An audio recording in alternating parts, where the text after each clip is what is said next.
Welcome everybody to our conference, which is only a year late because, we should have had it last year. For obvious reasons, we're a year late, but we're going to be slightly more formal than our normal Zoom meetings. For a start, the papers are a little bit longer. They're 20 minutes instead of 10, 15 minutes. We're going to have questions at the end of each paper rather than at the end of the meeting. If you want to raise your hand, now you should know this by now, but there's always somebody who says they don't know how to do it. If you want to raise your hand, click on reactions down the bottom, or if you haven't updated your Zoom since Christmas, then you click on participants. But most of you should have updated because we've told you to. So you go down to reactions and there is a raise hand button there. And there is also lower hand. Please remember to do that when you've asked your question. So we do questions at the end of each paper, but not at the end of Frankie's, because this introduction here is sort of eating into Frankie's time. So any questions for Frankie we could save till the end of the day's papers, please. Because Frankie is our keynote speaker, and you don't always have questions of keynote speakers, of course, because they're too august, they're too important people for us mere mortals to question them. So if everybody's happy, I think so, and I hope the YouTube people have got their links and are joining us. Oh yeah, don't forget, we are recording today's event and it will go up on YouTube. So if you don't want your face to appear, turn off your camera. And if you don't want your voice to appear, don't say anything. It's quite simple. Right, so we're going to go straight on now to Frankie. Now, Frankie doesn't really need any introduction to any of you, I would have thought. I was astonished to find from her blurb that she's been active since 1964. And that was probably about the time that I first encountered her. She's made 11 records on her solo albums, plus lots of others, written several books. And if anybody is qualified to talk about the voice in folk, I think Frankie is. So I'm really pleased that she's with us today. And we're going to, Brian Peters is going to help with some of the technical things that Frankie needs. So welcome, Frankie, over to you. Thank you very much, Steve. I'm not feeling at all august, may I say. A bit scared, but thank you for the introduction. And thank you to Brian for having agreed to be my techie help with some of the voice illustrations that I'm going to have for you. And I'm also going to have my partner here to help with my crib sheet, my prompt, because I don't know whether everybody knows I'm severely visually impaired. I've been registered blind since the 1970s. So you can imagine how and why the voice has been so central in every part of my life. But obviously, it's my way largely of perceiving people. But when it comes to singing, which I suppose you could say is heightened way of expressing ourselves, that has just been so central to my life for so long. And obviously, for those of us who are visually impaired, the voice has primacy. And so I'll just give you the briefest autobiography. I did start first singing in public when I was 16 in a skiffle group. Then we morphed in the early 60s into the Cayley Singers. Couldn't spell it then, or nobody could, but we turned to excitement and repertoire of British and Irish songs. And from there, I was just in the right place at the right time. I met Louis Killen and then Bert Lloyd and Ewan McCall and Peggy Seeger, and they all encouraged and mentored me in a variety of ways. So I have no formal qualifications in this business at all, but I do feel I've been apprenticed one way or another. And when people started offering me money to come and sing at folk clubs or festivals, I suppose that turned me into a professional singer. It was never intended, but it was a wonderful way of turning to professional. I was also working part-time and freelance for many years as a social worker, a youth worker and a trainer. So again, the voice was central to both of my trades. Yes, more about me and the voice later. What am I listening for? Looking for in the folk voice? Well, I'm going to play you shortly, with Brian's help, some of my favourite singers. I had to select, out of many, many others that I could have chosen. But these were all singers that what I call arrested me. They made me listen. I was taken by the scruff of the neck, metaphorically, and asked to listen. Because it seems to me, I'll get onto this later, that their voice was their whole being, and their intention was to have me listen to the story or to the pictures that they were painting or the mood they were creating. And so that sense that they weren't dramatizing, but they were identifying. They were totally engaged, committed inside the song, its characters, its story. And yeah, I think I'll actually start by asking Brian to shortly play the first. And Brian has done all this brilliant techie stuff. So there's going to be pictures of the singers, which he's found for me too, which is even more wonderful. And of the singers I'm going to use to illustrate different aspects of what I mean by the folk voice, I've actually seen 3 of them kind of live, as it were, for which I'm forever grateful. And the first one I've chosen is Davy Stewart, the Scottish traveller, tinker, who I saw up in Aberdeen at the folk club there back in the 60s. And I know I was sitting low down on the floor, and he's this tiny man, is my recollection, with this massive accordion. But he was magnificent. And I could see well enough in those days, sitting right at the front, these eyes were just hypnotizing. And the sense of utter commitment to what he was singing was just, he was probably one of the first traditional source singers that I saw live. And I'm just going to ask Brian to play just a very short extract, but I hope you'll see what I mean. And his wild accordion playing, I love it.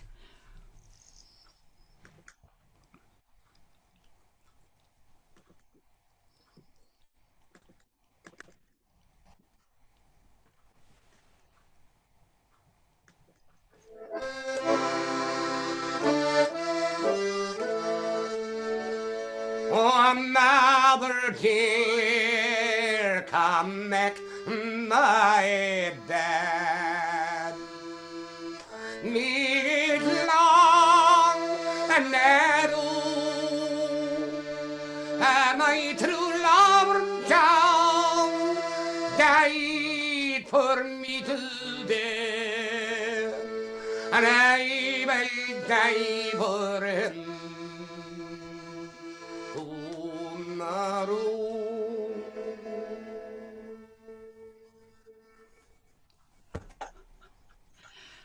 For me, my response to these singers is visceral. they move me in every sense. You know, I can feel my spine straightening. I can feel sometimes the hairs on the back of my neck kind of saying something. There's either something happens to my eyes, sometimes I close them, sometimes there's something else happens. But these singers all produce a very visceral effect in me, and that's partly because they're very muscular singers. Singing is a very muscular activity, and they weren't reliant on microphones. They built their voices from the inside, as it were. So that total vocal commitment from Davy Stewart is just absolutely wonderful. And the next singer I'm going to ask Brian to illustrate, and though I've never seen her, so either in a picture or for real, and her voice is so different from Davy Stewart's, and yet it has the same effect on me. It's Elizabeth Cronin from the west coast of Ireland. And, well, you'll hear it's utterly different, but it arrests me absolutely in its own way.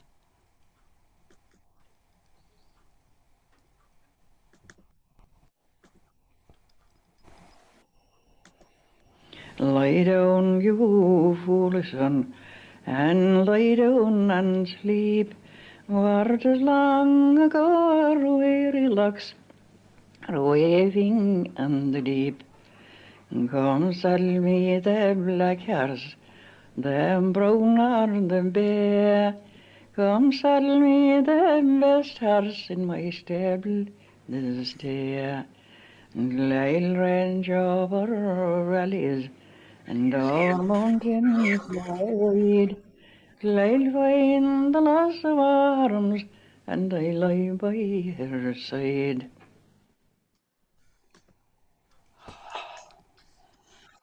I mean, hers is an internal style of singing, whereas Davy Stewart's was very out there.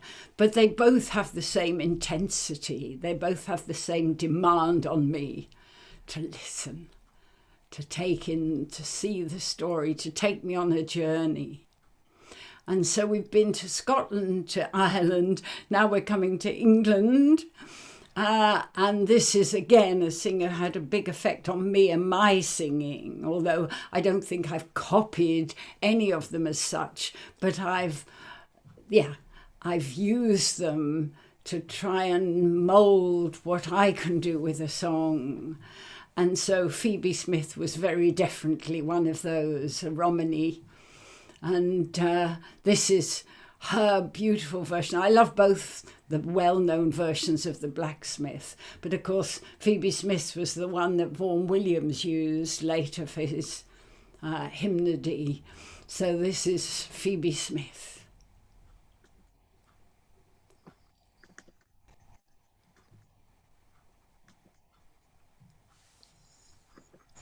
Oh, blacksmith, they called at me just 9 months or better, until he won my heart, wrote to me a letter with his hammer in his hand, strikes his blow so neat and clever, and if I were with my love, I'd live forever.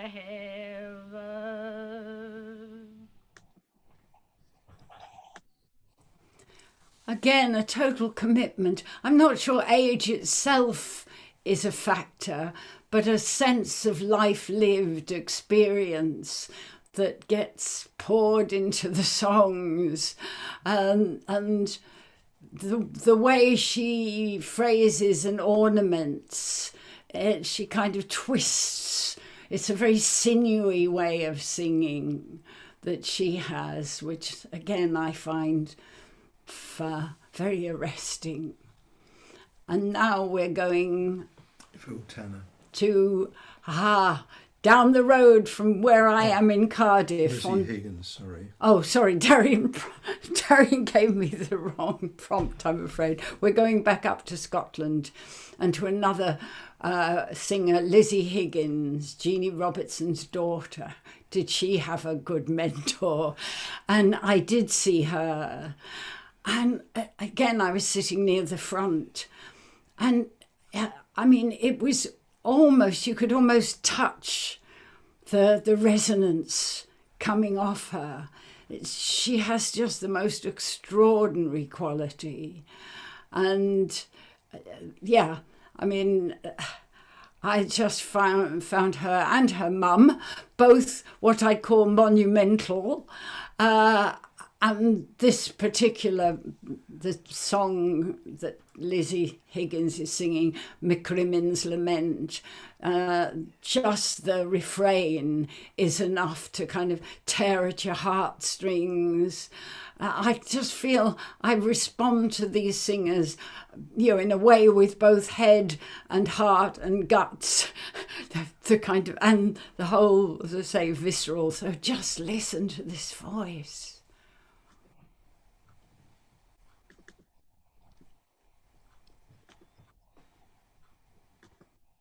No more,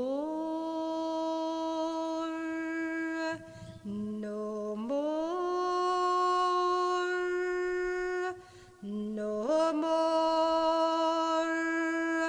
forever. In what we shall return.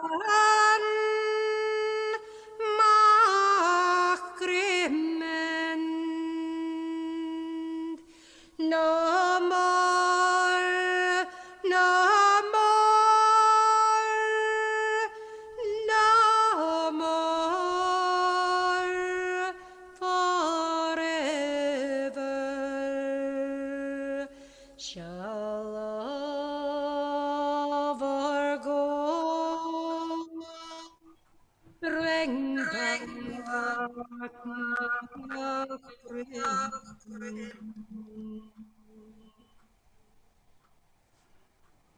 Well, it's a shame we were having a bit of a techie problem there, but I hope you still could capture something of that extraordinary passion and quality. Again, I mean, I find my breathing changes listening to singers like that.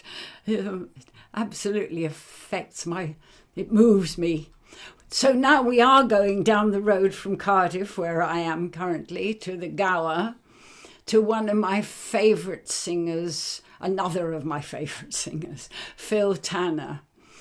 And it was Louis Killen who really got me listening to the way in which British singers, particularly people I feel, phrased. He'd just say, listen, listen, listen to how they tell the story, how they phrase the statements, how when they pause. It's not over dramatized singing, it's just taking you on that journey. And if ever there was a journey, the ballad of Henry Martyn. And just to say, because I've kind of chosen big ballads for the most part, because they're for me like the kind of the thread that runs through my favourite ballads, often big tragic ballads, then I thought it would be lovely to have a little bit of Phil Tanner doing some lilting, some mouth music.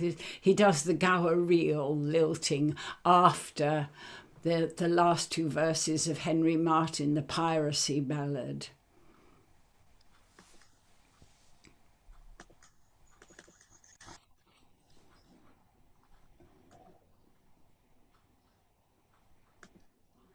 Then broadside for broadside we valiantly fought.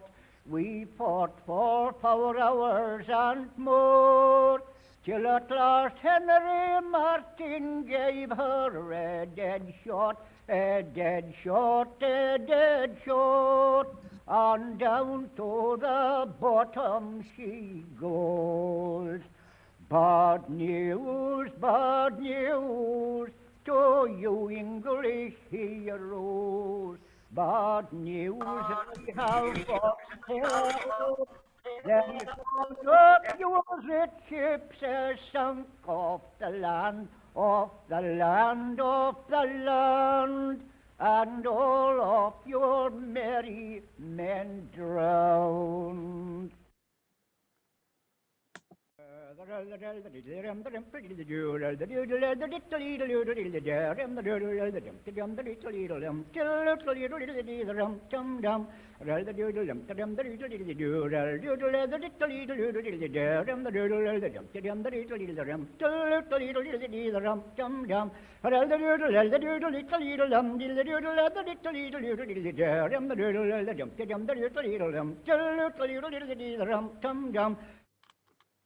Oh, I bet there was no way you could stay still listening to that. I hope there was lots of foot tapping and body bobbing. Sorry, Frankie, I don't know where the extraneous noises are coming from, but they're not coming from me. No, something's breaking it up, but if it sends people back to listen to all these singers to get them full throttle, that'll be a great achievement. Well, I'll just use one more when I've just chatted a bit more with them. We'll just have Sheila Stewart, yeah? Because, talking of Louis, he was the person who said to me, Frankie, you need to get an edge to your voice. That was really what started me exploring with my own voice.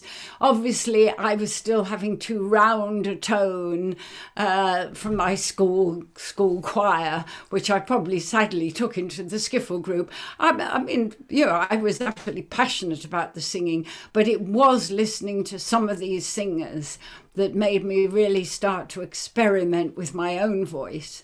And then, of course, I finished up from 46 years ago, from 1975, working, experimenting with other people's voices to help them in voice workshops to free and release and explore and find all the kaleidoscope of possibilities with our voices.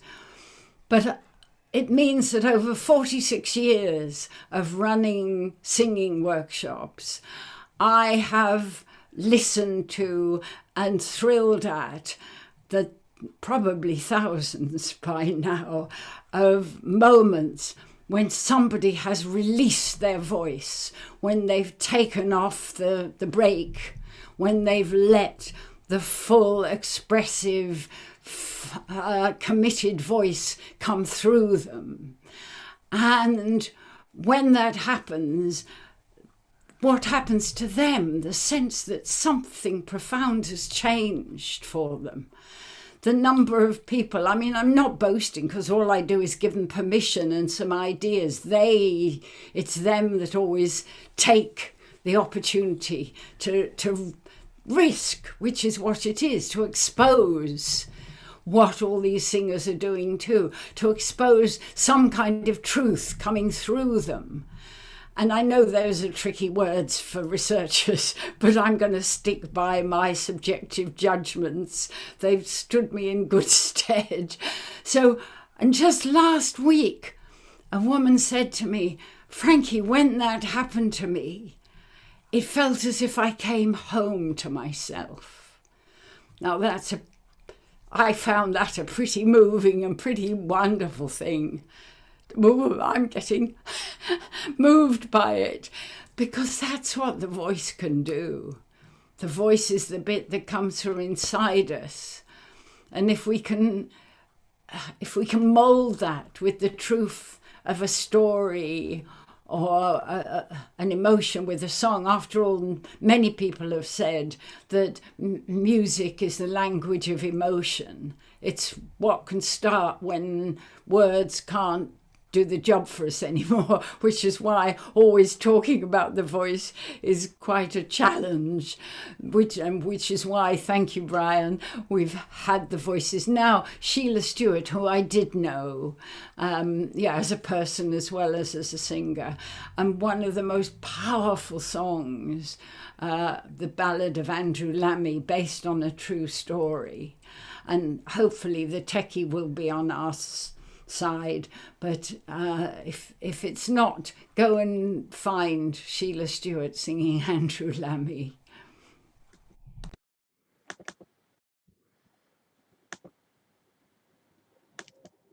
New Lord of Fivey rode by the door, where lived Tifty's Annie, and his trumpeter rode him before, even the same Andrew Lammy. New her mother cried her to the door, saying, come here to me, my Annie. Dare you see a prettier man than the trumpeter of Fivey?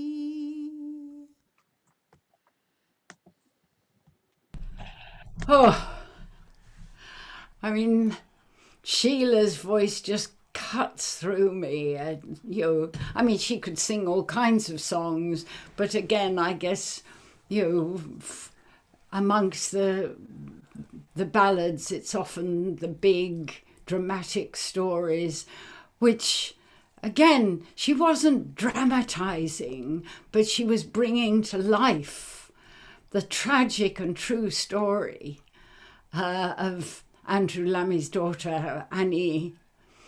And so I just hope in my way I've helped you to hear some of the things that have kept me passionate about this style of singing. At lunchtime, I heard an amazing piece that was a beautifully, powerfully sung lament by Monteverdi, and it did just the same thing to me. I mean, I love all kinds of music and singing, but there's no reason why these ballads, can't meet and match Monteverdi at their best. And I'm having to wipe my eye because I actually have a problem that does make my one eye water. However, maybe it's had the same effect on some of you too, even though mine has a double reason for the odd tear flowing listening to these amazing singers, none of whom are with us, sadly. So back to you, Steve. Well, you can't see it, Frankie, but everybody's clapping on the screen. There's a whole screen full of clapping hands. Thank you. Thank you, great. That was a wonderful start to the conference. That's exactly what we wanted. And it was really nice to be reminded about those songs, those singers that I haven't heard for ages because they're on LPs in the other room. And I've got to go and find them again and bring them back and play them. They're the ones that got me excited. And the same singers, apart from Harry Cox. So thank you, Frankie. That was great. A really good start to the afternoon or morning if you're in America. So moving on to David Atkinson is next. Now, when we first thought of this conference, we were going to have themes for our, for each session, each day, 3 days. But because various people couldn't make various days, we've ended up with just randomly pushing them in, really. So David got short straw by starting us off with the first paper as such. But you'll probably know David Atkinson. He's the Folk Music Journal editor, has been for some years now. The author of several really authoritative books on ballad, and numerous articles and books that he's edited as well as written. So it's a pleasure to introduce a good friend of ours, David, who's going to start off the formal papers, if he remembers to unmute himself. Yep. Yep, there we go. And share screen.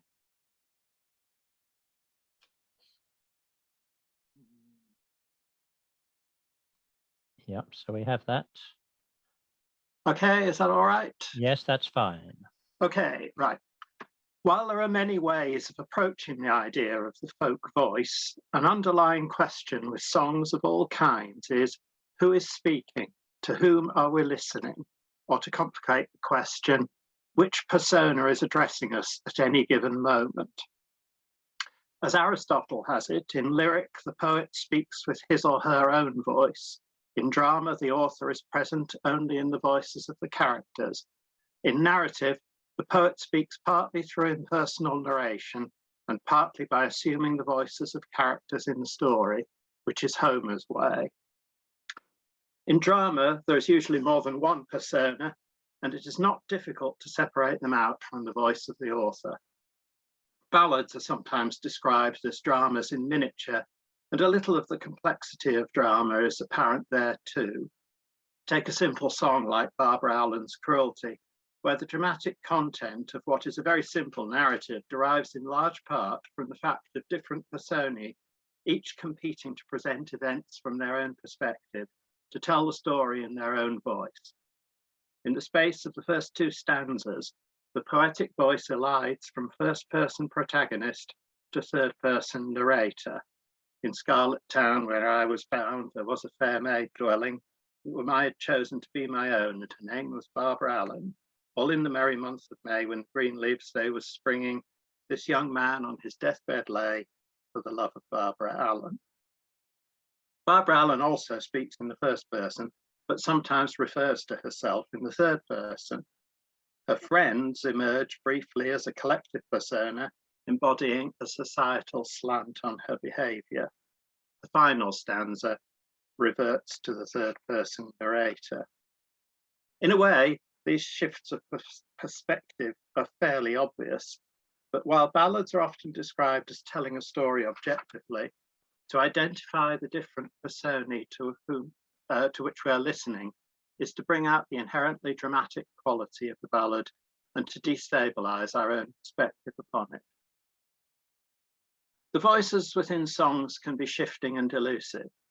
Moreover, the nature of song itself implies further layers of voices besides those poetic voices, those of author-composer, singer-performer, listener-reader, and voices implied by melody or accompaniment and by singing and context.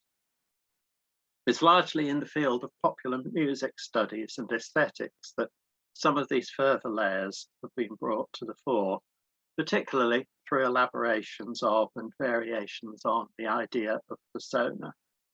A starting point lies at the beginning of Edward Cohn's book, The Composer's Voice, which poses the question, if music is a language, then who is speaking? Cohn argues that while music as a kind of language is really only a metaphor, still, quote, it is roughly true that music, according to its character, can variously imply the performer talking to himself, addressing an audience, or assuming the role of a personage. From this starting point, he pursues a discursive argument that distinguishes a triad of personae that are present in songs and operas and the like. One, a vocal persona, combines into a single voice the various narrative and or dramatic voices that might be heard from reading the poetic text alone.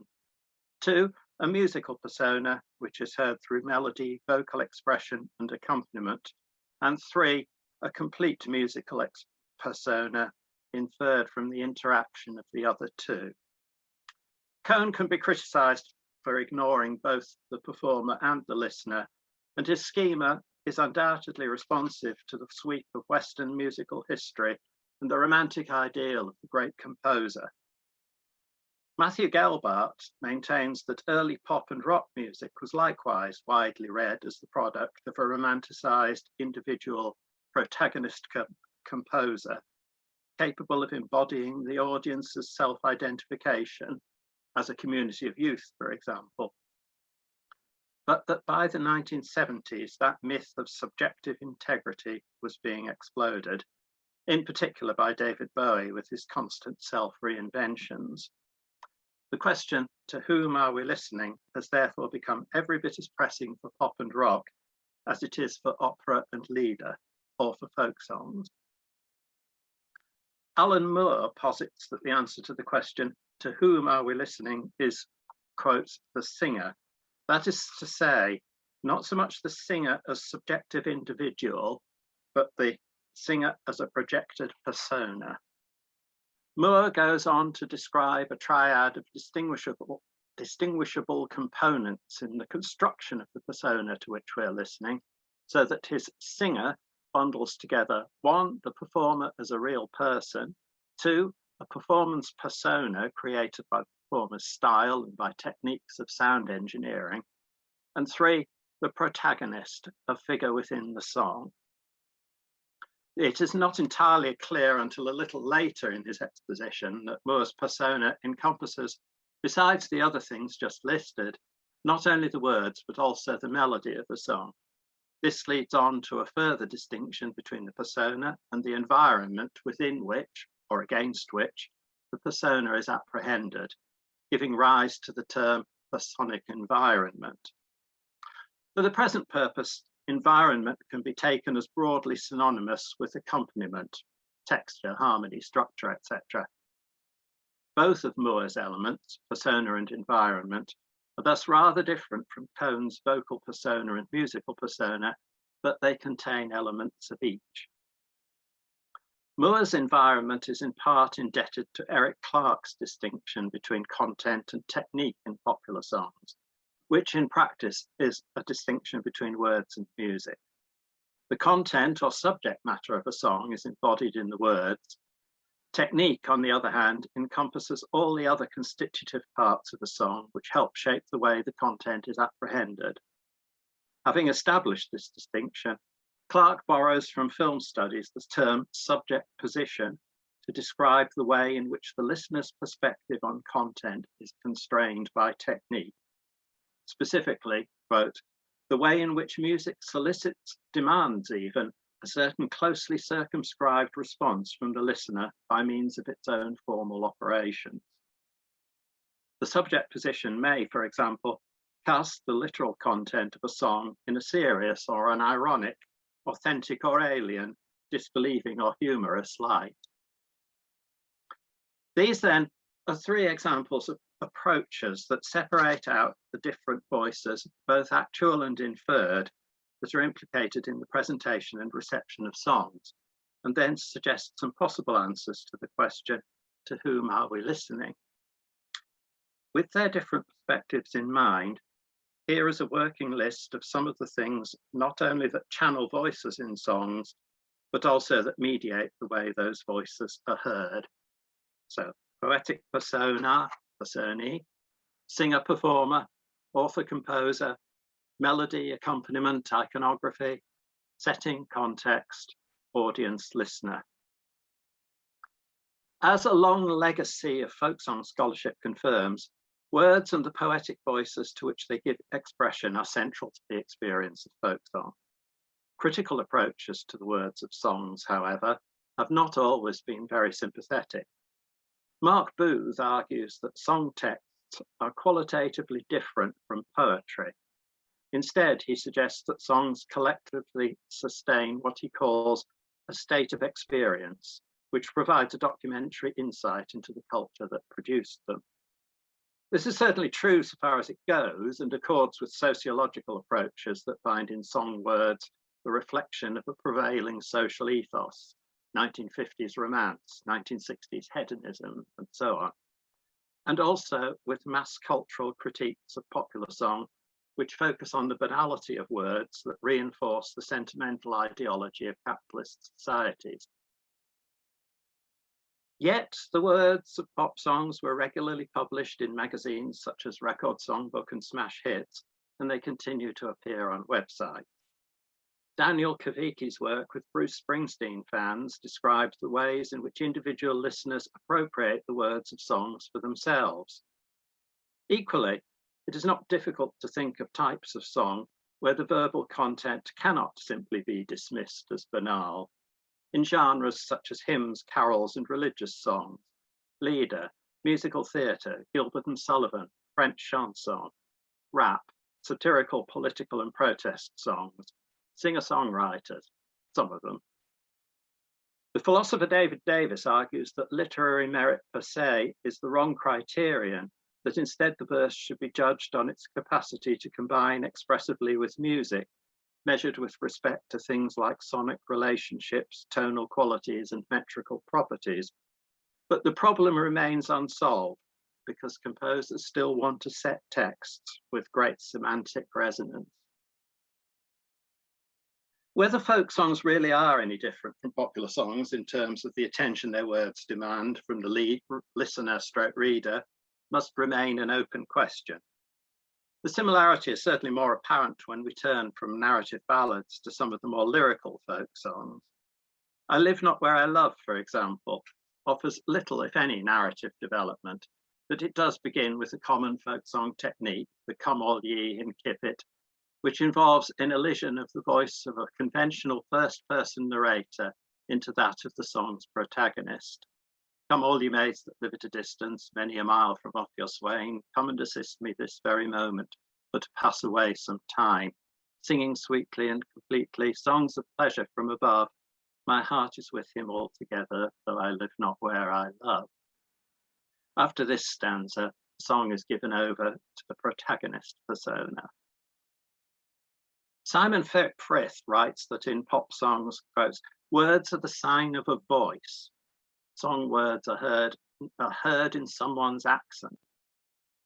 That someone's accent is that of the performer as well as the protagonist of the song, which in some degree parallels Moore's conflation of performer, performance persona, and protagonist. I Live Not Where I Love can probably be traced back to a couple of broadside songs of the 1630s or 40s, both of which embody a conventionally male perspective in the text. On the other hand, 19th century broadsides adopt a conventionally female perspective. A version collected from Robert Barrett in 1905 follows the broadside text closely, but at the beginning it substitutes you for him, thus maintaining a neutral perspective, before switching to her, and then in the final stanza, largely following the broadside, which names the lover as young Thomas. While a listener might simply suspend disbelief and ignore a performer's gender in favour of the protagonist persona, on another occasion, a discrepancy in that regard might prove jarring. A reader of the broadside text, whether male or female, will find themselves in the position of performer and listener at the same time. So the question, to whom are we listening, can also be framed as, what is the nature of the persona addressing us? Flora Thompson's well-known account of village pub singing in Lark Rise to Candleford, for example, describes the singers adopting performing personae that match their own ages and life experiences as perceived by the gathering as a whole. In some degree, the performer is always adopting a persona that is designed to match both the songs they're singing and the expectations of their audience, but that may or may not have any more than a tangential relation to the actual personality behind it. Performance studies theorist Philip Auslander strongly supports this distinction between person and persona, arguing that what a musician performs is not so much music per se, as a persona defined through social interaction with an audience, which he terms a musical persona. There is, however, a significant problem here because he explicitly excludes verbal content from the equation. More useful, then, is the work of the philosopher Jeanette Bicknell, who explores the interplay between the performer's own person, public persona, performance style, and song content in meeting audience expectations for the successful communication of a song. Bicknell observes, for example, that the actual gender of the singer is an important factor which can reinforce or play against the content of a particular song, with consequences that may be felicitous or jarring. Much the same may be said of things like ethnicity and age. Following the quote's death of the author and borrowing well-established ideas from literary criticism, Heath Negus advocates distinguishing not just the implied author, narrator, and characters of popular songs, but the further layers introduced by the public and performing personae of the author stroke performer, and the ideological, material, and commercial imperatives that lie behind them. In some instances, it is evident that what Moore would identify as the performer's persona has literally nothing to do with the performer as a real person. Bicknell further acknowledges that audience expectations differ both across genres and within them, and that expectations can be related to differing conceptions of authenticity. Authenticity, in other words, is not something inherent in a song, but is socially constructed by audience communities. Moore, too, identifies authenticity as being ascribed to, but rather than inscribed in, song performance. Authenticity is, quote, a construction made on the act of listening. Thus, one criterion for authenticity in popular song is when listeners perceive a close match between performer, performance persona, and protagonist. It is possible to imagine such a close match in the idealized folk song context of singing within small groups or communities, where the audience might well have known more of the singer as an actual person than would be usual in the broader context of popular song. Returning to I Live Not Where I Love, no ordinary listener really expects the singer somehow to be the protagonist of the song. If the song is to be accepted as authentic and the listener to empathize with its protagonist, then the protagonist persona has to be every bit as much a construction of the listener as of the singer, perhaps more so. Gelbart envisages a listener persona fused with a poet, protagonist, performer, composer persona, which enabled the audience to identify directly with the emotional content of early rock. So, another answer to the question, to whom are we listening, is at least in part ourselves. If we can identify a listener persona, we cannot, or we choose not to, identify a composer in relation to folk songs. There's some irony to this in that folk song is usually conceived of as necessarily carrying a reference to its own past. That past, however, is one that is fragmented and constantly reinvented, identified with previous singers, hence with multiple personae, but not with a single overarching persona. This position is made evident when, for instance, a revival performer chooses explicitly to acknowledge the source for a song in the performance of an earlier singer, even if their own rendition does not sound anything like the previous version. Such a move serves additionally to underline how the idea of the traditional singer is itself a construct, a persona with an existence separable from the actual historical person. Accordingly, we might revive here a version of the original triad, where Cohn's vocal persona still comprises the different voices heard in the text, mediated through the persona of the performer. The musical persona again comprises melody and vocal expression, which now have to conform to a preconceived authentic folk style and historical descent. And the complete musical persona, which arises from the interaction of the other two, is now equated not with a composer persona, but with the supposed voice of tradition itself, as it is expressed through any particular song. Tradition necessarily refers to the past, but is in practice an abstract idea constructed and endlessly reconstructed in the present, where it serves as a badge of authenticity. That might be thought to push the concept of voice and persona too far. Still, for this purpose, it is convenient to identify the voice of tradition with the song itself, and to think of the personic environment, as per Moore, or material environment, as per Clark, separately. as comprising all of the other aspects of musical accompaniment, instrumentation, sound engineering, physical setting, audience demography, cultural practice, and so on and so forth. That environment could then be designated as being authentically folk or not, because the environment can also be non-folk, for good or ill. Friction between musical style and verbal content is much discussed in relation to popular song, and it can be viewed either positively or negatively in the context of folk rock and other ways of presenting folk songs. So the value of theories of persona lies not just in their convenience as an analytical tool, but in their capacity to identify the different voices that listeners do actually hear in songs, to expose how songs are mediated, to employ the term that has become so pejorative in discussions of folk song, through multiple voices. This paper's drawn on an eclectic selection of studies that seem particularly suggestive of ways we might look at folk song, and doesn't seek to deny the differences that might exist between folk songs and modern popular songs.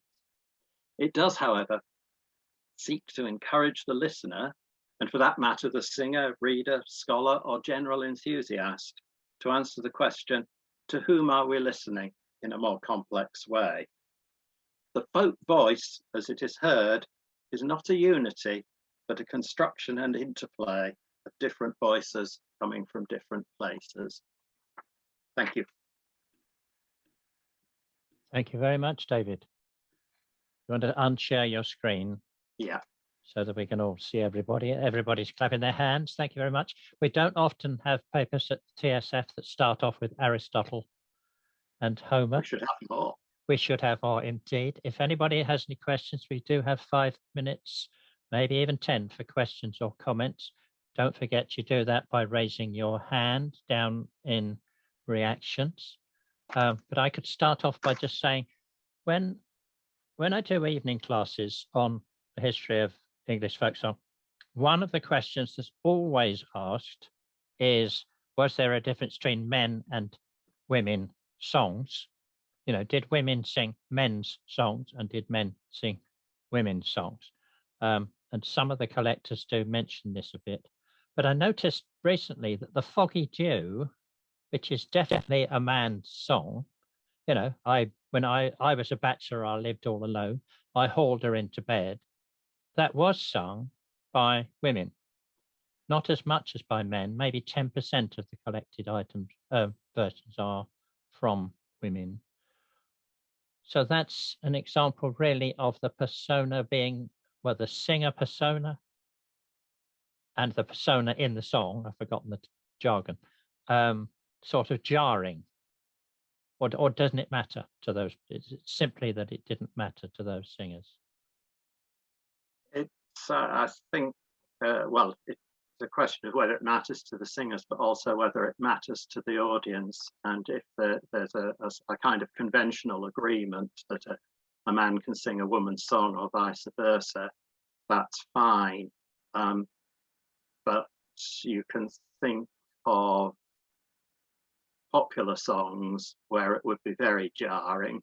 Of course, I can't immediately call to mind an example, but one of the examples that Jeanette Bicknell talks about, where she's talking about ethnicity rather than gender, that there might be songs like, I don't know, something like Strange Fruit, which it might be difficult for white people to sing in certain circumstances, even though it was written by a white person, but that's a different matter. So yes, I think it's really a question of negotiation between singer and audience, really, as to what they're prepared to accept, and the suspension of disbelief that they're prepared to engage in. Yeah, which brings us back to the tradition of the community. You know, what goes on in your community, what happens in your pub, what you're used to. Sue's got a hand up. Sue Allen. Hi, Sue. Yeah.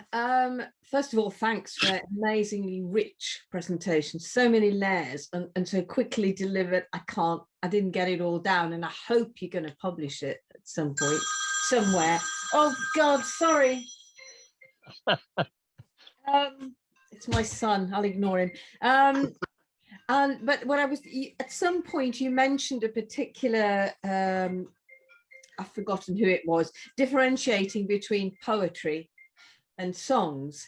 But if that be the case, that they are different, songwriting and writing poetry, where do you place people like Burns, who intended their songs, their poetry to be sung and put an air?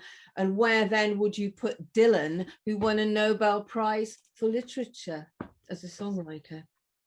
Well, I'm not sure that if I'd been on the Nobel Prize committee that would have gone through, but Me neither. you're quite right, and I think that it's Mark Booth who makes that distinction, and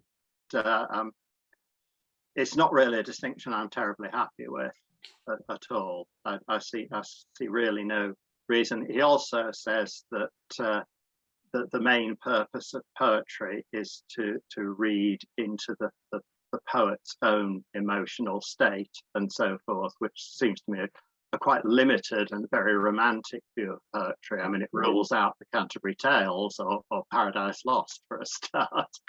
I think that's a point I made in the longer version of this. Right.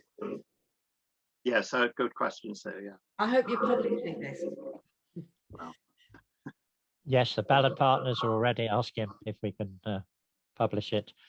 I don't have any more questions, and that David has brought us back on time. So let's move on, if that's all right with everybody. And we're going to move on. Thank you, David. That was excellent. We're moving on to Bruce Lindsay, who, as many of you should know, we had a book on Sam Larner and Harry Cox from him, Two Bold Singer Men. But what you probably don't know is already written dozens and dozens of books and articles, but mostly on jazz, but we'll forgive him for that. And he's now come to talk to us about Sam Larner. So Bruce, are you ready? Yep, I'm ready. Thank you. Okay, thanks very much, Steve, for that introduction. And as Steve mentioned, I have written predominantly in musical terms about jazz and blues. Coming back to folk a few years ago when I was writing about Harry and Sam for the first time in a good few years, I guess. What I'd like to do today is to take some of the research I did when I was writing that book about Sam Larner and a particular period in Sam's life. So if all works smoothly, I shall share the screen and remove my face from it.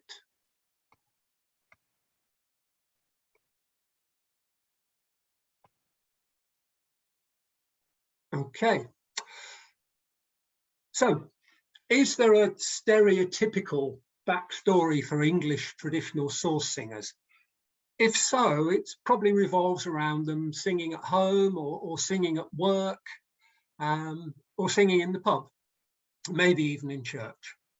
A local reputation might be gained in so doing, or lucky happenstance might bring the singer in contact with a song collector. And that collector might note down the tunes, maybe note down the words of the song, and even if they were particularly lucky, note down the singer's name in full rather than just Mrs. Smith or Mr. Jones. One of England's finest singers of traditional songs, the aforementioned Mr. Sam Larner, took a different path at one point in his life, one that led him hundreds of miles from home to find a brief flurry of fame on a faraway island before he disappeared from view for about the next 50 years. And it's that brief flurry of fame that I want to talk about over the next 15 minutes or so. It's almost impossible to imagine today, but once upon a time, the herring fleets of England and Scotland were major contributors to the British economy. In Norfolk, boys barely into their teens would travel to Great Yarmouth, or as I think we'll hear later, to King's Lynn, and sign on to their first fishing vessels, heading off to the unforgiving North Sea to start their working lives as fishermen. In Sam's case, the Yarmouth fleet followed the herring north to Scotland, around the Northern Islands, and across as far as the south of Ireland. This photograph that I'm showing at the moment is a photograph of Yarmouth docks from around about 1900. You'll notice that the vessels that you can see are almost entirely, probably entirely sailing vessels. And the foreground is completely covered in fishing baskets. It's a time when, as Sam Larner himself noted, you could walk the length of Yarmouth Dock simply by stepping from one boat to the next, to the next, to the next, with no danger of falling into the water in a big gap between vessels. The fishing industry made some people wealthy and a few people extremely rich, but it brought problems as well as wealth.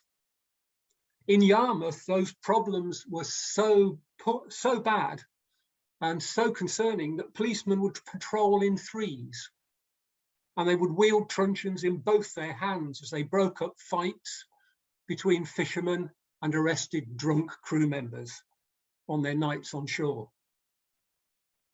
Up in the Shetlands, the good people of Lerwick took a different approach. Their strategy was simple. When hundreds of fishermen flood the streets of Lerwick on a weekend evening, give them something to do beyond drinking and fighting. So, aided by members of the Church Army, St Margaret's Mission, and other worthy organisations, Lerwick set up fishermen's concerts in the Rechabite Hall. The concerts would offer a range of entertainments, from the worthy to the improving, but for the most part, they were the simply entertaining. As an added attraction, and possibly the main attraction for many fishermen, attendance was rewarded with free tobacco and cigarettes. A typical night's programme might include singers, storytellers, pianists and comics. The entertainers were usually semi-professionals, occasionally simply amateur. They included one of the organisers of the concerts, Captain W.J. Ford of the Church Army, a Lowestoft man with a popular line in music hall songs, such as "Boom with a rat-ta-ta." Not something I'm particularly familiar with, but I know there are people listening who might well know it off by heart. In 1908, one entertainer was anticipated with more enthusiasm than most. The Shetland Times reported that Sam Larner, the well-known comedian and dancer, has promised to appear. Sam was 30 years old by this point and already a 17-year veteran of the herring fleets. The picture I'm showing now is a picture of the Lottie. It's a Yarmouth drifter. And there are a number of points worth mentioning about the Lottie. First of all, she's a steam drifter, not a sailing vessel.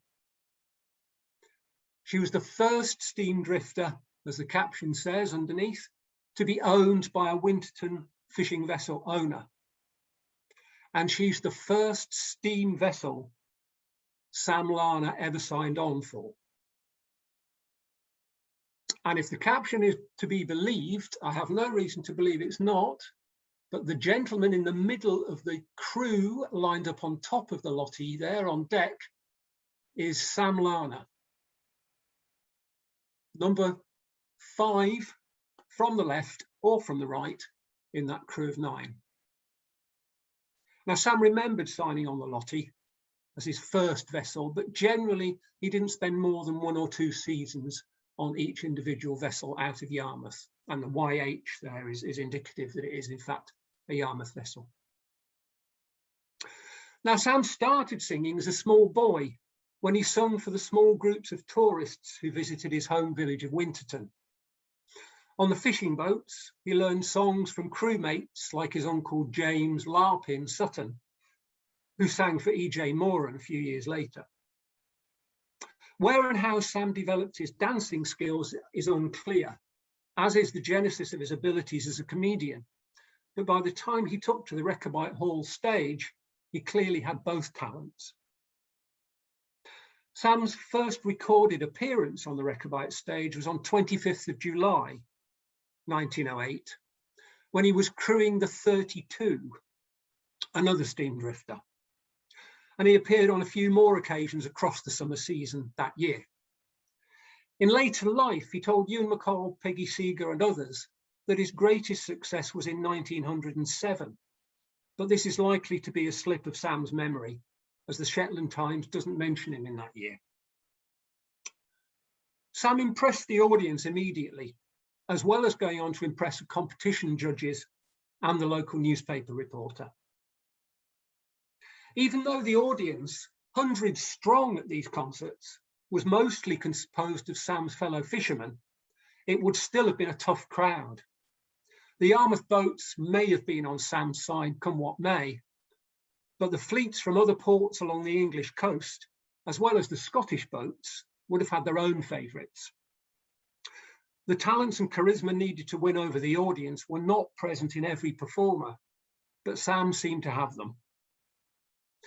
At his first appearance at the 25th of July concert, Sam shared the bill with talents including Joe Great, who sang The Wonderful Musician and Timothy Toodles, Miss Robertson, no first name given, who sang A Pattern to the World, and a Mr. A. Leader, who imitated the cornet and banjo at the same time.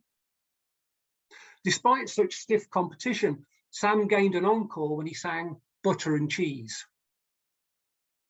The following week's concert, in the words of the Shetland Times reporter, provided a right down good evening's entertainment. Mr. Leader was back, as were Mr. Great and Miss Robertson, joined this time by other acts including Mr. Richards. Mr. Richards is slightly unusual. He was a Royal Navy seaman rather than a fisherman. And he was crewing one of the torpedo boats which were docked at Lerwick at that time. All the acts proved popular, including Sam, who was described this week as the well-known and popular Winterton comedian. And he gained a prize for his recitation of Christmas Day in the Workhouse. Sam's major success came a couple of weeks later, when the concert was so popular that, according to the papers, hundreds were turned away. A long list of performers appeared, including 2 members of the crew of the Royal Navy torpedo boat HMS Spanker. I'm not sure the Royal Navy get away with calling a ship the Spanker these days, but you never know. Captain Ford opened the evening and 13 prizes were awarded across the evening. Sam gained the first prize, thanks to a rendition of Old Bob Ridley-O that the Shetland Times claimed fairly brought the house down with laughter and applause. We've got a short clip of Old Bob Ridley-O. You have to remember that this is Sam, aged almost 80, rather than the 30-year-old who the Lerwick crowd were seeing on the stage at the Rechabite Hall.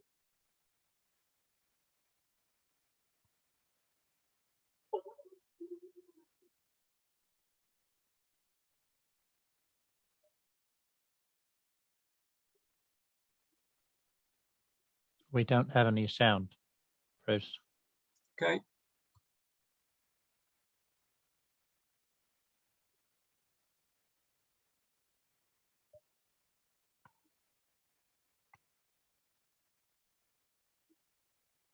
Better? No, still no sound.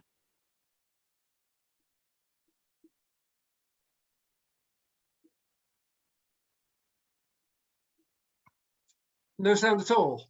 No. Well, I'm not. I presume nobody else is. Yes. Bruce, you need to go out of share screen for a minute and come back, remembering to tick share sound. Ah, yes. That gets us every time. I'm going to share screen. I do apologize. Martin went all the way through this with me the other day. Yeah. So we obviously didn't do it well enough. I blame Martin. Yeah, I'm happy to blame Martin as well. So my apologies for that. I will rattle quickly through the other slides.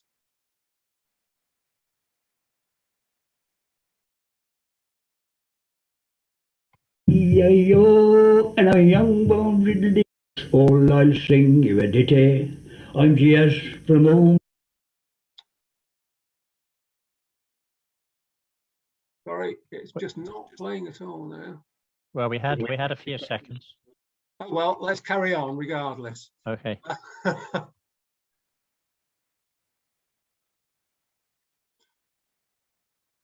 Right. Whoa, it's moving without any attention from me now. Where were we? I'm sure most of you are familiar with old Bob Ridley. I just want to make the comment there pertaining to David's presentation that we've just heard about personas and authentic voices, that of course Sam is singing in the persona of a Southern American Negro who's recently been a slave on the plantation. So there's a whole paper in that on its own, I guess. But it was popular in Lerwick, and Sam remembered the responses of the judges to his performance of old Bob Ridley-O. In Sam's words, the Lerwick ladies, they had to judge, and the gentlemen to judge the singing. And I got the most encore of the lot for that song. They wouldn't let me sit down. I had to sing them another song. As with many events in Sam's life, the story isn't quite like that. The crowd's enthusiastic reaction may have had some impact on the judge's decision, but the entire population of Lerwick wasn't involved directly in making those decisions. The sole arbiter of singing talent that night was Warrant Officer Snelling of the Spanker. Back in Yarmouth, news of Sam's success came via a letter from another Winterton fisherman, Robert Tuskin Hodds. It's a masterpiece of public relations hype. What I'm showing on the screen now is the entire letter as it was reprinted in the 1960s. I'm not expecting people to read the words there, they're quite small, but I just wanted to read some of my favourite paragraphs from Tuskin's letter. My dear friends of the North Shed, no doubt you and other Winterton friends have heard with pleasure the success of the Winterton comedian, Mr. Funky Larner. Now, Sam gained the nickname Funky when he was in his teens, an indication of his tendency to go off alarming if he was felt slighted or otherwise angry at anything. So Funky's success has been absolutely astonishing in the history of the Shetlands. His popularity here is now even more than Harry Lauder's. You remember when the famous Scotch comedian set sail for America on the Lusitania, the thousands that saw the popular Harry off to earn £500 a week will be a mere flea bite when the good ship 32 leaves here. Unfortunately, the ship cannot carry the prizes and presents that have been won and given him since he arrived in the most northern borough in the British Isles. For instance, he won a tan copper on Saturday, a box of Cutch the previous week. That will take up a lot of room. The bouquets of white heather, bunches of carrots, etc. that have been hurled at him are sufficient to provide the London Fire Brigade horses with fodder for the winter. So if you needed bunches of carrots or bouquets of white heather, Rechabite Hall stage was clearly the place to be. This was the pinnacle of Sam's achievements at the Lerwick concerts. He continued to sing and to dance and tell tall tales, but for the next 50 years, he performed mostly on board ship or in pubs. He left the fishing fleet in 1933, no longer fit enough to earn a living on board the fishing vessels.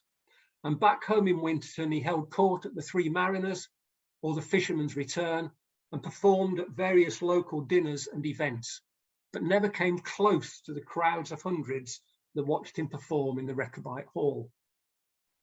Then, in the late 1950s, a BBC producer called Philip Donnellan visited Winterton on the lookout for local singers. Someone told him that Sam would be worth hearing. So as Sam tells it, someone told him about me and he asked me to go over. I went, and this chap asked me if I would have a pint. I said I would, and then he asked me if I would sing. 5 decades after the Rechabite Hall concerts, Sam enjoyed a late flowering career. Though it lasted just a few years, it impacted on the folk revival of the time, gave Martin Carthy his own Damascene moment, and inspired one of the revival's best-known songs, Shoals of Herring. And this is, in fact, a picture of Sam that appears on the sleeve of his album, Now's the Time for Fishing, and was taken around about the time, or just after, that he first met Philip Donnellan. Martin Carthy remembered Sam's appearance at a London club arranged by Ewan MacColl. His description of that evening has echoes of what it must have been like to see Sam in his 20s. He was a fabulous performer, said Martin, with an energy about him that was astounding for someone pushing 80. He engaged the audience all the time. He was just playing with the audience. He was used to audiences. He knew what he was doing.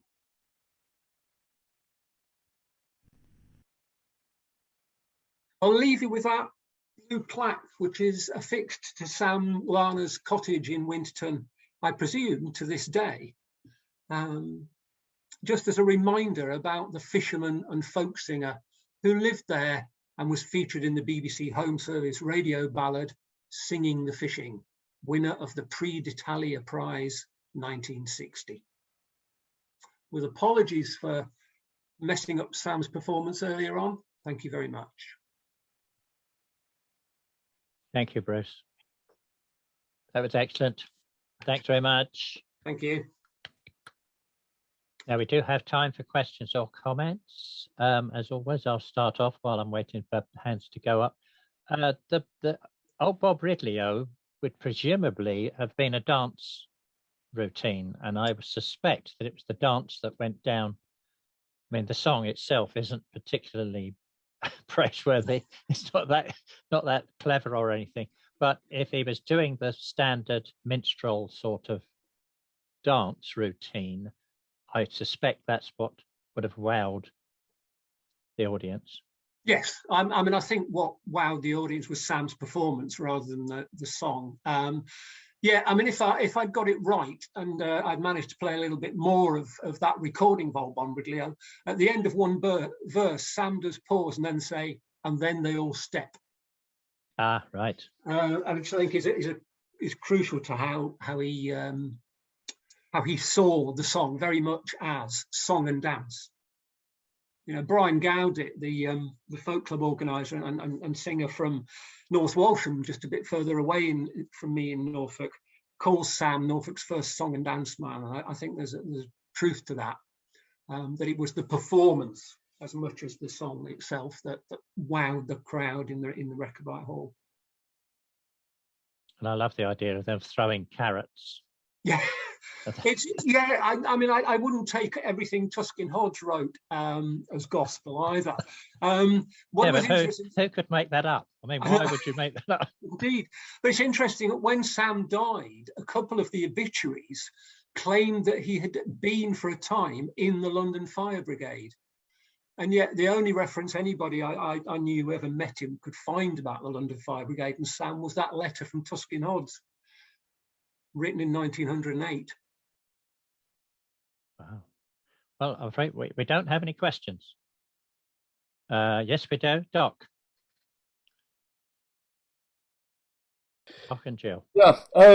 Back to what you were saying, Philip Donnellan was actually there in 1959 doing a radio programme on Norfolk Voices.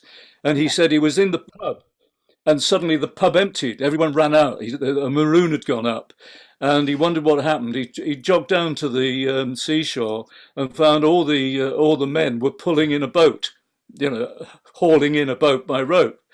And an old gent came up and started singing, and that was Sam. And he went back to the pub, asked the landlord, you know, who the guy was. He said, "Oh, that's old Frankie Armstrong. He'll be in later." Well, Philip said he spent the whole of the evening in there drinking, you know, quite heavily, and Sam didn't come in. So he actually found out where he lived and went round the next day and met him, and that started the relationship. And of course, when Ewan and Peggy with Charles Parker were doing Singing the Fishing, Charles had an office next door to Philip, and he immediately told him to go and see this old bloke, and the rest is history, as I say. Yeah, I mean, there are a few versions of the how Sam and Philip Donaldson met each other story going around. The one I used in the book is the one that family members remembered. But yeah, I mean, Sam was wont to add variations to the story every time he told it. Well known about that. But I mean, I think it's because Philip Donald had been to Norfolk before, because he presented a couple of BBC shows a year or two beforehand, so he wasn't coming completely into virgin territory, as it were. And I think there were three, maybe 4 programs that he did with Sam Larner following that, if I remember. There's a series, the name of which escapes me, a series of 15-minute shows in conversation with Sam, and Sam doing some singing that went out on the radio as well. Yeah, but the thing I'd recommend, if people are not too familiar with Sam, and Harry Cox, who I think will be mentioned in a later presentation. If you search on YouTube for, I think it comes up on YouTube as 2 Norfolk Singers, but it's a programme that Charles Parker made for BBC TV with Sam and Harry in about 1962. And what comes across there is the sharp contrast in how the two of them behave when they're singing, and Sam the performer comes across very well on that brief BBC programme. Derek's got his hand up. Hello, Derek. Yep, hello. It's not a question, it's really a little observation that youngster in the 1950s who was commenting on Sam Larner being 80 is himself next month 80. Garthy. Yes. Okay, I don't know what we're going to draw from that, but it's a good point, Derek. Thank you. I think in both cases we can be thankful that they've reached the stage of octogenarians. Yes, indeed. I think we could move on. We have Katie next, Katie Howson, also talking about Norfolk, although I don't think popping up to the Shetlands in this case. Katie will be well known to most of you as the leading light of the Old Hat Concert Party and the East Anglian Traditional Music Trust, and veteran tapes and CDs and so on. I can't see. Oh, there you are, Katie. Are we ready? Don't forget to share sound if you're going to share sound. I appreciate that reminder, actually. Thank you.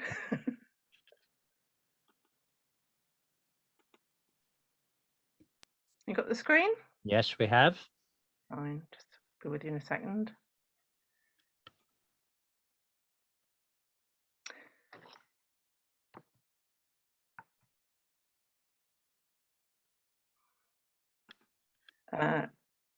Oops. I'm sorry, oh, there we go. Yeah, we have that. Yeah. Yes, so in contrast to Bruce's lovely presentation, which is about a very specific point in time, mine's going to attempt to cover 100 years in 20 minutes. So I'm talking about King's Lynn, and if you can see the map on the screen, you'll see it's about 50-60 miles west of where Bruce's talk was set in Great Yarmouth. And the fishing there is quite different. We'll come to that in a minute, but it's again set in a fishing community. King's Lynn is a historic town in Norfolk, lying on the Great River Ouse, just south of the Wash. And in medieval days, it was actually a principal port for England, but as trading routes turned west towards the Atlantic, King's Lynn fell into a bit of decline. The song collecting visit by Ralph Vaughan Williams to the town in 1905 is well known and well documented.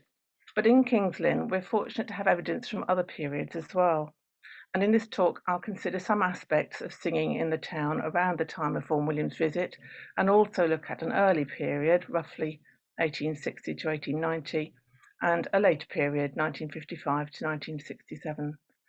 And as I said, to fit 100 years into 20 minutes, I'm going to have to whisk straight past some really interesting stuff to do so sorry about that.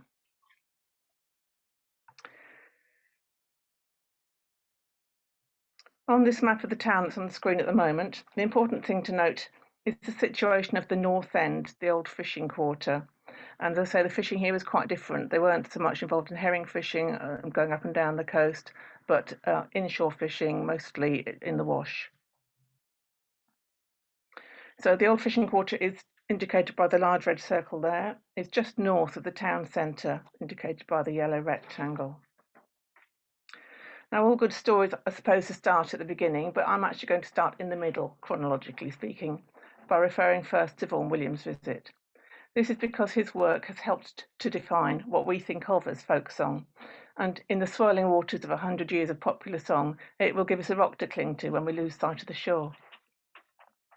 So in January 1905, Vaughan Williams arrived in King's Lynn after spending a couple of days in the villages just west of the town. From his hotel, it was just a few minutes' walk to the workhouse, where he collected many songs, or to the North End.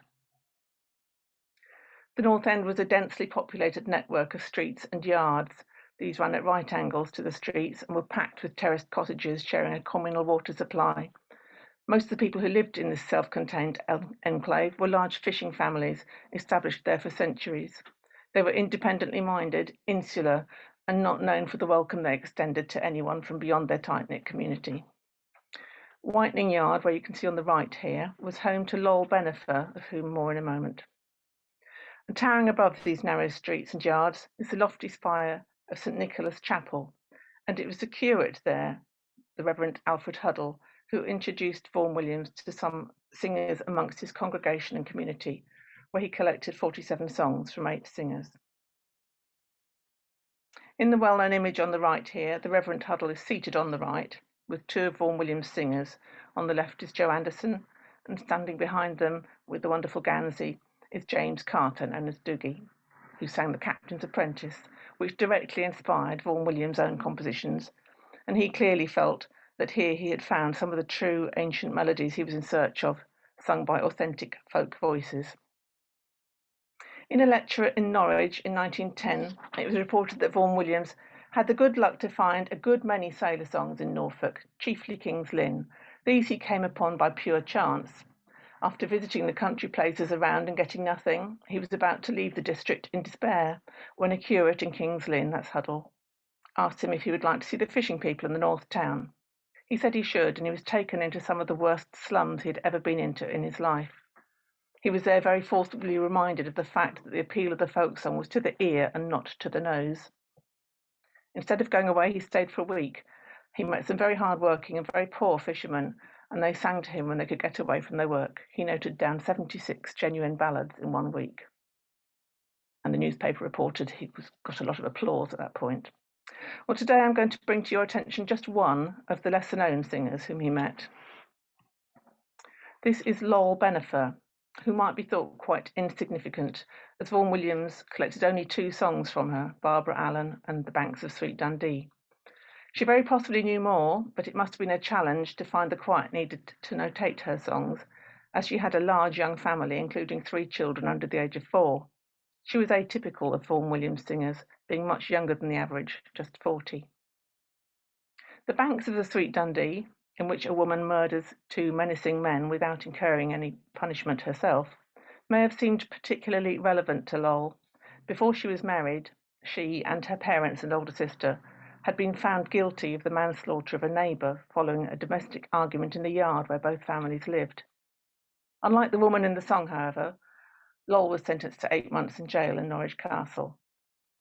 Her real significance is perhaps in social terms rather than musical ones. In a detailed investigation of the family relationships between singers, I've repeatedly found links back to Lowell, disclosing a network of singers across the generations, including her son Tom, of whom more later. Amongst the evidence of other singers in the North End at the time of Vaughan Williams' visit, I'll just consider one today, Whacker Bunn, a fisherman living in North End Yard. Edward Whacker Bunn's repertoire would certainly have been of interest to Vaughan Williams, but he was only 35, so he may have been rather too young to be considered of interest, or he may have been working, or just in a different social circle from the singers that Vaughan Williams did meet. We're talking about a town with a big population here, not a small village. Local writer Frank Castleton remembered a night in 1905. One evening, when my mother was in bed having her 4th child, the midwife in attendance, my father decided to take me out with him, probably to get me out of the way. He took me to a singing contest in the Fisherman's Arms. The contest was to see who could sing the longest song. The first man to stand up before the piano was Whacker Bun, who sang Lord Bacon. This went on for 96 verses. Well, the significant things to note here, apart from the amusing mishearing of the song's name and the unlikelihood of it being actually 96 verses, are that A, this was in a pub, and B, Whacker sang to a piano accompaniment. Although we know that on other occasions and in other places, Vaughan Williams visited pubs to collect songs, here in the North End, in the company of the Reverend Huddle, visiting a community pretty hostile to outsiders and with a rough and ready justice system of their own, there's no evidence that he visited any pubs. If he had dropped into the Fisherman's Arms on the Saturday night of his visit, the piano accompaniment would, I suspect, have smacked too much of modernity in his hunt for ancient native melodies. So we're now going to go back in time to look at a singer who was a contemporary of many of Vaughan Williams' singers, but who died in 1890, Henry Flanders. Through his repertoire, as shown in his handwritten songbook, we can get an idea of what was being sung when he and those other singers were in their prime in the 1860s and 70s. Some years ago, I came across a mention of this songbook, which is in the keeping of one of his great-granddaughters in New Zealand, herself now in her 90s. I've unfortunately had to work mainly from a title list, but I'm hopeful of seeing the full contents in the future. So this is a collection of songs unmediated by the folk eye or the folk ear. Whether or not it represents the folk voice is a matter for debate. Henry Flanders was born in the North End of Kings Lynn in 1842 and grew up to be a mussel fisherman and shellfish dealer, trading in whelks for the London market. According to family tradition, he supplied Queen Victoria with shellfish when she was in residence at nearby Sandringham. This evidence, together with the flowing and elegant handwriting seen here in the songbook, and the Masonic or Friendly Society sash that he wears in the photograph, indicates an upper working class man rather than someone scraping along at the bottom of the pile. So what does the selection of songs reveal? A man with middle class pretensions singing parlour songs, perhaps learned through membership of a harmonic society? A man who enjoys visiting the music hall and concert stage? Someone who enjoys a sing-song in the pub on a Saturday night and is looking for new songs? Or maybe a fisherman writing down his family songs for posterity? Well, in total, there are 150 songs in the book, and I've done a preliminary analysis of 90 of them to try and shed some light on these possibilities. So what type of songs were in Henry Flanders' book? 70 out of the 90 songs were published both in street literature and sheet music. 17 appeared only on street literature, broadsides, chapbooks and songsters, where the music was not included. 3 were published only as sheet music, and all of those were of music hall origin, and 34 were of music hall or minstrel origin, while a further 14 are known to have originated in theatre or opera. So where might Henry Flanders have come across these songs? Well, he may have bought or borrowed them in print, of course, in the town's music shops or from a street trader, but he would also have had the opportunity to hear live performances locally. Just 5 minutes' walk from home, in the town centre, was the music hall at the Athenaeum, which in the 1860s and 70s provided opportunities to see top singers in ballad concerts, as well as the various highly popular lineups of Christy minstrels. These minstrel troupes in turn inspired amateur groups performing the same material. And in a sweet little coincidence, the photographer who took Flanders' portrait that we've just seen, Walter Dexter, was actually a member of the local amateur minstrel troupe, but I've no evidence of Flanders himself being involved. There were plenty of more informal opportunities in the North End itself for Flanders to sing, though. Without walking more than 100 yards, he had a choice of more than a dozen pubs. The Dock Hotel stood on the corner of his own street and had its own music hall. The words can still be faintly seen on the wall in this modern photograph. Flanders certainly built up a very large stock of songs, suggesting an active involvement in singing somewhere and an interest in acquiring new material. If we now look at how old these songs were, we'll find that over half of them 60%, were composed after Henry Flounders was born, with many from the 1860s onwards. In this period of huge growth in domestic music making, which coincided with Henry's young adulthood. So if he'd lived another 15 years or so, and Vaughan Williams had called on him in 1905, and perhaps asked if he knew any old songs, I wondered what Flounders might have come up with. Well, the oldest items in his repertoire included well-known classics such as Black-Eyed Susan, Roast Beef of Old England, and Tom Bowling. But I expect Vaughan Williams would have shown more interest in rarer things such as Lashed to the Helm and Tars of the Blanche, two songs which relate to the sea and seem to be published only on broadsides. A couple of other points on the repertoire in Flounders' songbook are perhaps relevant here. Although many of the songs seem at first appearance to fall into the popular music or parlour category, by analysing the round numbers, over 70% of them have actually been found within the tradition. And 11 of these songs have been recorded from two famed Norfolk singers, Walter Pardon and the aforementioned Sam Larner. Now, they each lived over 50 miles from King's Lynn, so I'm not suggesting any direct link between them and Flounders, just noting that these traditional singers, who perhaps epitomise our idea of the folk voice, had some of these same sentimental and romantic songs in their repertoires too.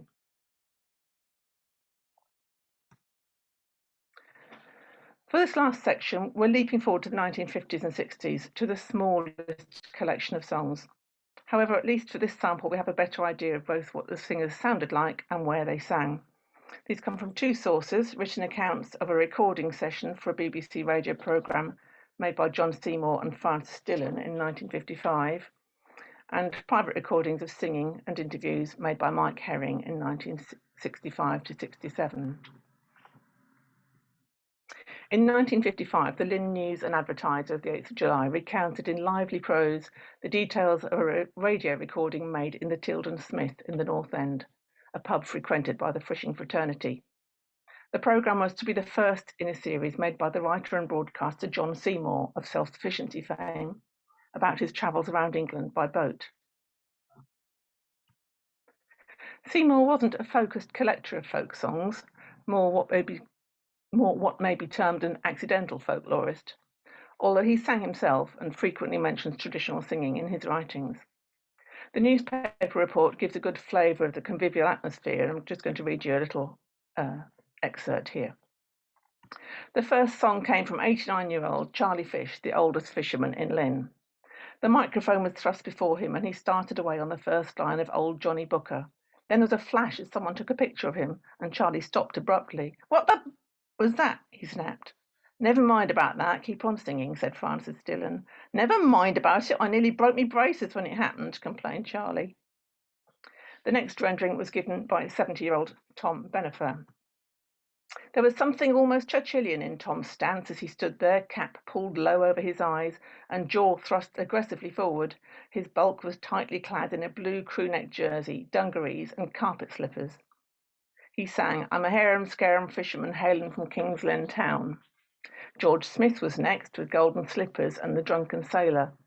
Everyone had by this time become thoroughly carried away by the fun of the moment, and George got a crashing chorus at the end of each verse, the singers beating time with tankards and glasses. The song Harum-Scarum Fisherman is better known as Dog a Bank, and the singer, who you can see in the photograph on screen at the moment, Tom Boots Benifer, was of course Lol Benifer's son. Although there are unfortunately no recordings in existence from this radio programme, there are recordings of singer George Smith, made about 10 years later by the folk enthusiast Mike Herring. And so now we're going to hear George Smith. His voice is rather weakened by prolonged illness, unfortunately, but he's going to be singing the Harum-Scarum Fisherman, which is now immortalised in stone on an artwork in the Lope Road Recreation Ground, just a stone's throw from where he lived. No sailing from the Dogger Banks wasn't a treat. The wind had blown east northeast, we had to give it a sheet. And slackered all you canvas boys and put it for every gale, and away the spooners left astern, and then we taken sails in watchers and triggers and piper as she goes, and give it a sheet and let her rip the boys to pull her through. You ought to see a rally when the winds are blowing free and sailing from the Dogger Banks to Great Grimsby. George Smith, singing there, was known as Young Bustle, and he said he'd learned songs from his father, who only really sang at home, although he himself sang in the pubs and out on the fishing boat too. His father, Old Bustle Smith, was very likely the Mr. Smith who'd sung Bold Princess Royal to Vaughan Williams 60 years earlier. Mike Herring recorded a couple of other singers too, including John Slinger Wood, who we'll hear in a moment. So I've been able to look at 3 sets of data which vary significantly in both the size of the samples and third-party mediation of the song choices. I'd originally hoped to show which songs were in common between the 3 samples, but at this stage there's actually only one that I can positively identify, and that's The Young Sailor Cut Down in His Prime, which was sung by Joe Anderson in 1905 and John Slinger Wood in 1965.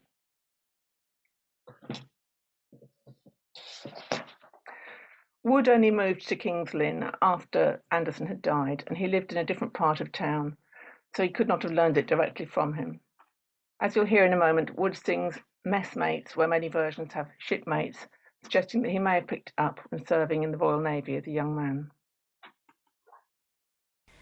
One day as I was walking down by the hospital, cold and dreary was the day, who should I see but one of my messmates, wrapped up in blankets much colder than clay.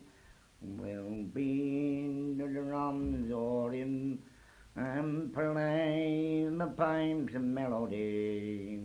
We'll play the dead march as they carry him along. They'll take him to the churchyard and fire 3 volleys o'er him.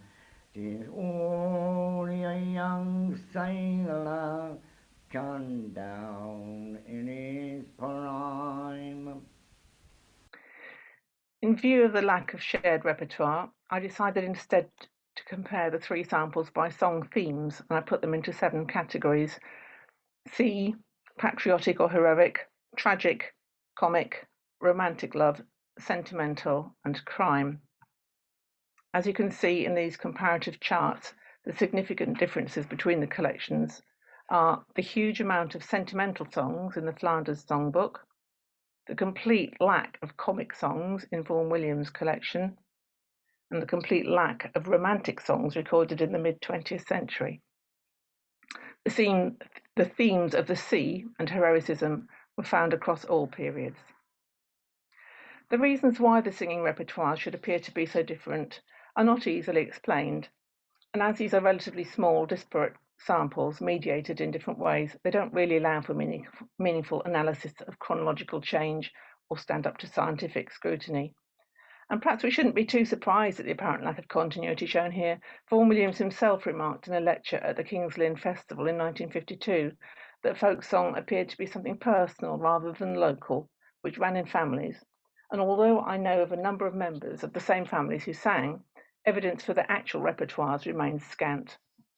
It also seems quite likely that a younger generation of fishermen were singing in the pubs in 1905, with possibly a different repertoire even then.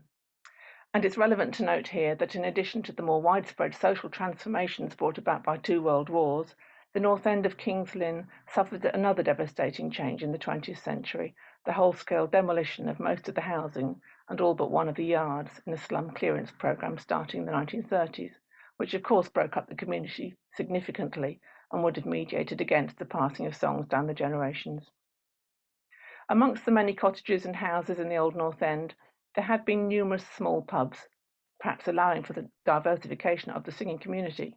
But by 1955, this had dwindled to just the Tilden Smith, where John Seymour noted, "At least the young men who still use the Tilden Smith, who are no longer fishermen, were brought up to be fishermen, and they still have some of the dignity and independence of bearing of inshore fishermen. The Tilden is still a fisherman's pub."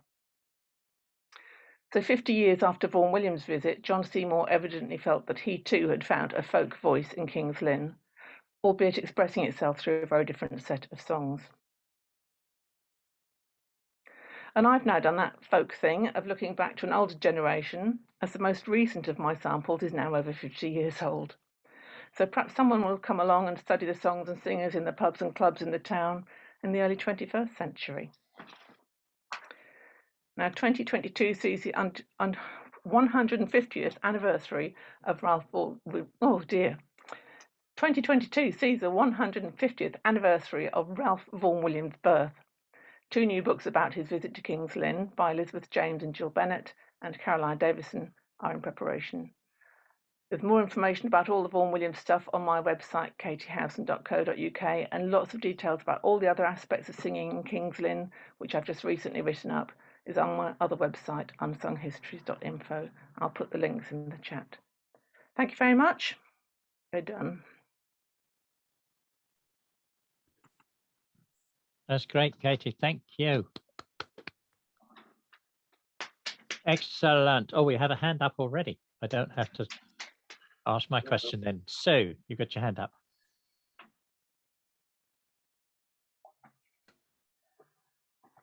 So you're not you're muted. The clapping hand in reality. Oh, that was the clapping hand. Wasn't my hand up? Sorry. Silly me. Bruce has got his hand up, a proper hand. Hi, Bruce. Bruce is muted. Okay. My mouse is playing. It seemed to have a little delay on it. Yeah, Katie, I always enjoy history, particularly when it's at a local level. I lived near King's Lynn for a little while, so I'm familiar with the streets. I just wanted to ask, though, the manuscript you showed when you played the clip of the young sailor cut down in his prime, and you mentioned it's called Black Hospital. Yeah. I'm just wondering, do we have any recordings of singers actually using that phrase Black Hospital? I don't know. Obviously, there were no recordings of Joe Anderson who sang that, so I don't know. It's not something I've looked into. Well, it'd be interesting to know. It just struck me that the obvious phrase would be Lock Hospital. Lock Hospital.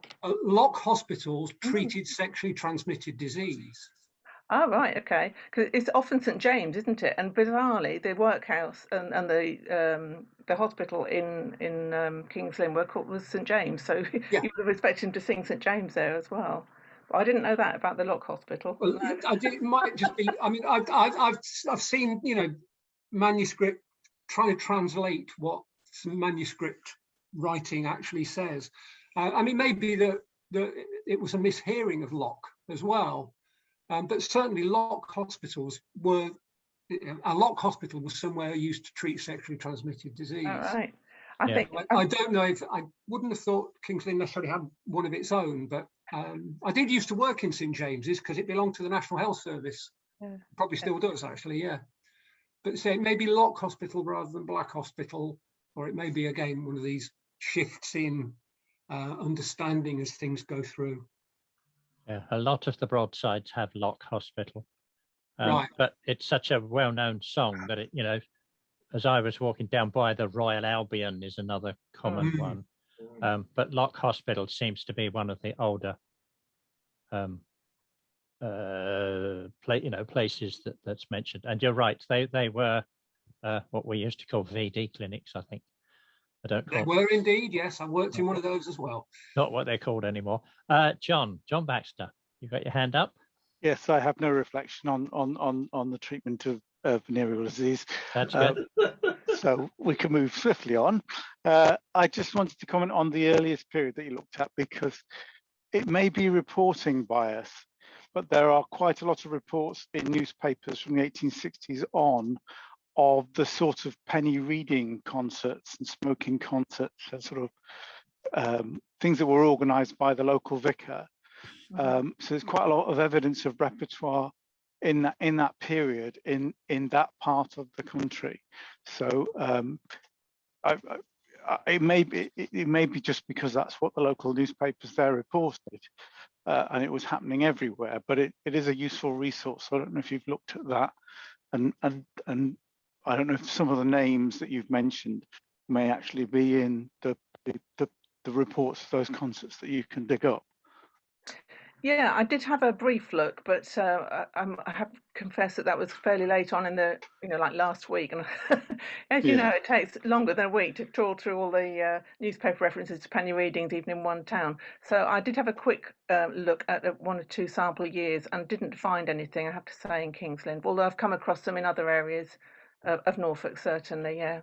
Because you mentioned one of the early singers was in a friendly society, and there are if I heard right, and there are quite a lot of reports of things like Oddfellows meetings and friendly society sing-arounds. And yes, it was a sash he was Henry Flanders was wearing in the photograph, which local knowledge has not been able to identify, but it's some sort of friendly society, Oddfellows, Masonic, that kind of a thing. It's not exactly a sash; it's more of a collar, I suppose.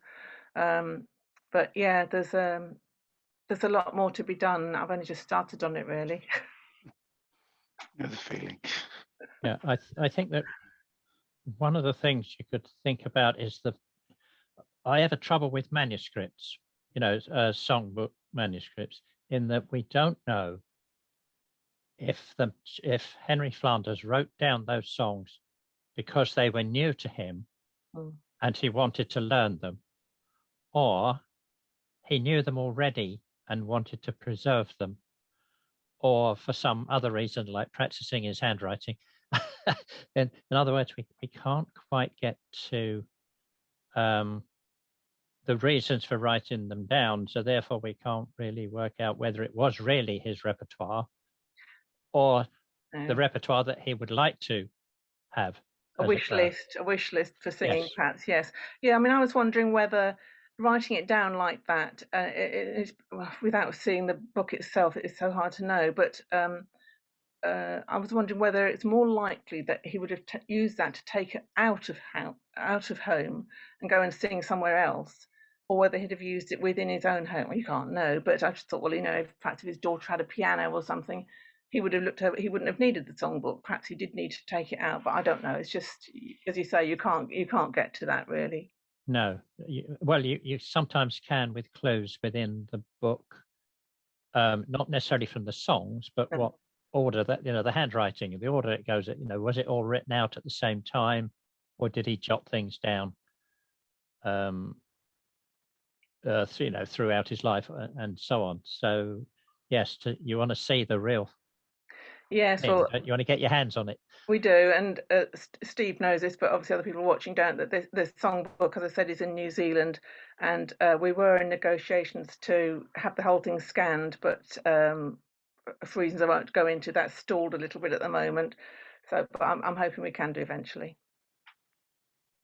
Yeah, there is a bit of a movement amongst several of us to try and identify singers' manuscripts around, songbooks around the country. There's quite a few of them. And they're a good way of trying to get behind the collectors, as it were, because they are collected by the singers themselves. We don't know why, but at least that's one step nearer the folk voice, if you like. Anyway, more on that in future meetings. I don't have any other hands up. No. Well, what remains to be said then is thank you very much to the 4 speakers that we've had. It was a great session. It really was worth coming to, and the recording will be available on YouTube in the near future. So thanks to the speakers. Oh, Martin's waving his hand. Steve, 2 things. Firstly, from the YouTube crowd, Rory Gregg has said, good to hear Mike Herring mentioned. Anyone know what happened to him? Anybody know what happened to Mike Herring? No, I don't know exactly what's happened to him, but those recordings, I recommend Rory to look on my Unsung Histories info. Look for a blog thing called The Herring Singers on there, which is why I do have a joke. But the recordings went missing. The recordings were deposited in the King's Lynn Museum, and Liz James, who was the deputy curator then, transcribed from those recordings all the notes and the words of the songs as well, which she kindly sent to me about 10 years ago. But those recordings had gone missing. Now I actually managed to trace them and trace Mike Herring through second and third and fourth parties, as it were, to get his permission we've found some recordings, and to get his permission to put them back into Trews Yard Fisher Folk Museum in King's Lynn. So he is still around as far as I know, but I think he's just gone completely off the folk scene. I'm not sure whereabouts he is, but Rory, if you want to contact me, I can put you in contact with someone who could tell you. Thank you, Katie. Thank you, Katie. The other thing that I wanted to say, I still don't know exactly why we've had problems with the YouTube links today. A little post-mortem will be necessary, decode the code, but it may mean that I'll have to change the link for the next meeting. So I will be sending out a reminder for you all later in the week, but it may not be that, as planned, you're using the same link for all the rest of the meetings. I might have to change it. So just be aware of that. Is that true for the Zoom people as well as the YouTube people? That's what I mean. I'm addressing this audience, the Zoom people. Right, okay. So I hope you've all paid attention there, ladies and gentlemen. We'll see what happens next week. Thanks again for being here. Thanks again for a great session. We'll see you all next Sunday for another 4 excellent papers. And it's time for a cup of tea. Bye for now. Cheerio.